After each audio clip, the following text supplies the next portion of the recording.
Hello, welcome to CLSB Politics.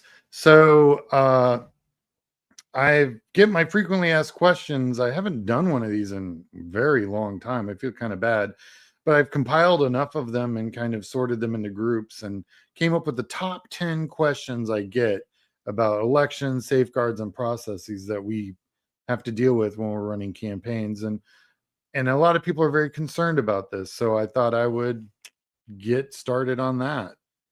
You guys have been really great to me, and I figure might as well start answering some of your questions. The biggest myth about vote counting. Well, uh, votes are counted by one big national system. That's not true. The truth is, the US has 8,000 plus local jurisdictions, each running their own system. There's no single system that can be hacked. So, one of the things that I always tell people is like, because of the fact that it's all spread out, and that the conspiracy and the number of people to have to keep their mouths closed in order for there to be this grand conspiracy for changing votes is that's why a lot of the Republican stuff, when they're saying, oh, vote tampering, blah blah blah, and they want to change the laws so that they can make sure that there's no false vote. All the laws they're changing is to change the vote. The vote was just fine. The vote is secure.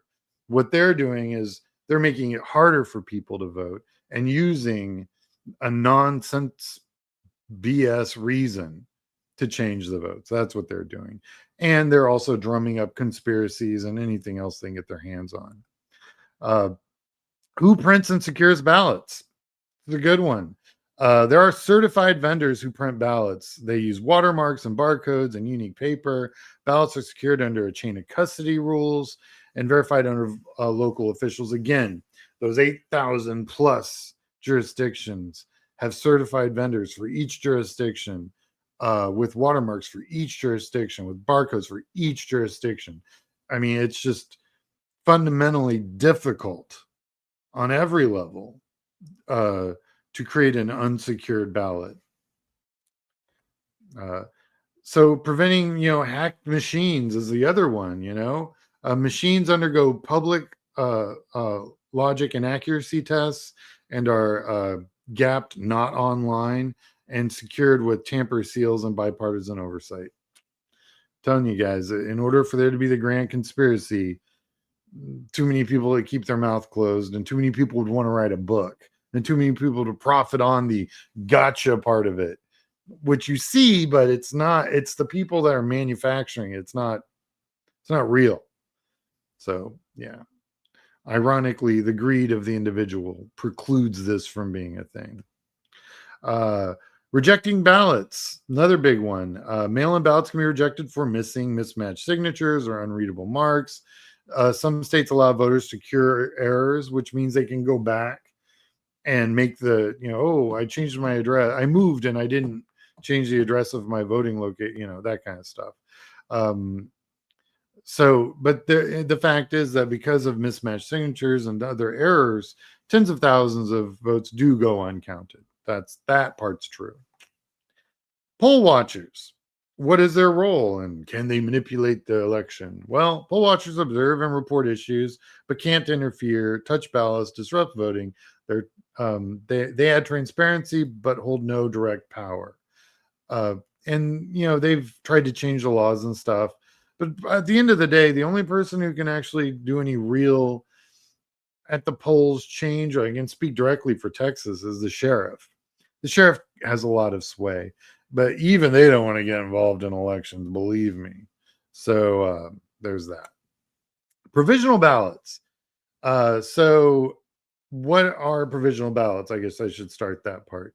So let's say that your ID and your voter reg don't match. Well, then you would usually probably do a provisional ballot. They review on election day. About 30 to 40 are rejected, often due to a lack of registration capacity or what have you. But that's all state by state, and it varies quite a bit. And they're saying 30 to 40% are rejected, but provisional ballots make up an insanely small percentage. So they're saying, almost half of an insanely small percentage are rejected. So again, it's a rounding error as far as what that really, the difference really looks like.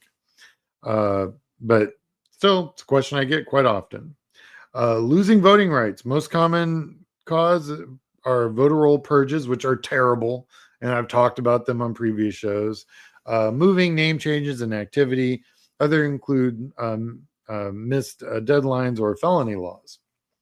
So anyway, so I could take one or two of those right here. Moving, obviously, you've moved. You're not even in the district that can vote anymore, what have you. That's one. So in fact, when I do some of our field programs, one of the things we look for are moved voters.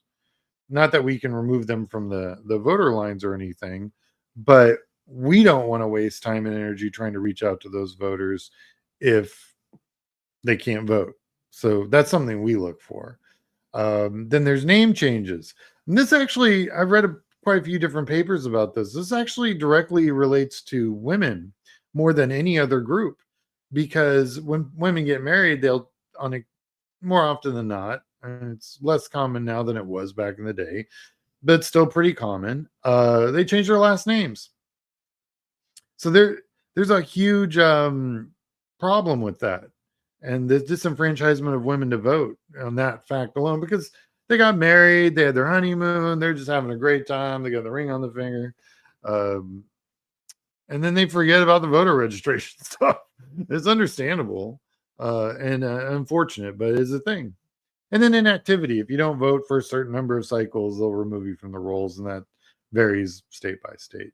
And then, of course, there's the felony issues. Yeah, which is also, I mean, sucks. And part of electioneering by Republicans. That whole 3 strikes you're out thing managed to disenfranchise 500,000 voters that were also people of color. So interesting. Public access to elections. Much in public, machine testing, ballot transport, and vote canvassing. Citizens can often observe vote counting from designated areas. So there is public access, as much as they think, oh, it's smoke-filled rooms and blah, blah, blah. No, that's not how any of that works. Again, it's what they're using. And when I say them, the Republicans are using to justify the changing of certain laws. Recounts. Again, varies state by state, but the hand ballot recounts, and in fact, I think Trump is talking about manually counting the vote. It will take 3 or 4 weeks to get a result if they do that. We'll have the election the first Tuesday in November. We'll know the results Christmas. So yeah, terrible idea. Also more inactive. It's more inaccurate to do a hand count than a machine count, and there's math on that. So it's interesting. Rule changes for security. They require voter verified paper ballots, nationwide mandatory audits. So when you get your paper ballot receipt, make sure you check, because it's on you. There's a problem with your machine. It's an error problem, and don't be an error. Check your receipt. Make sure it's all the people that you said you voted for. And if it's not, take that to the person who's running that elections voting location, and they can null your vote, and you can vote again. And that vote will count, but the one you did just vote would not. So important.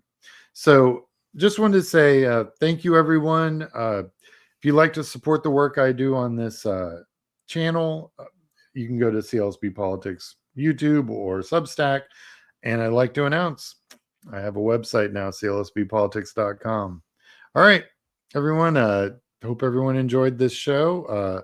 If you have any questions, please put in the comments. I'm more than happy to try and answer them. These are the 10 top, but I know there's more. But yeah, hope everyone enjoy it. And again, thank you for watching. Have a great day.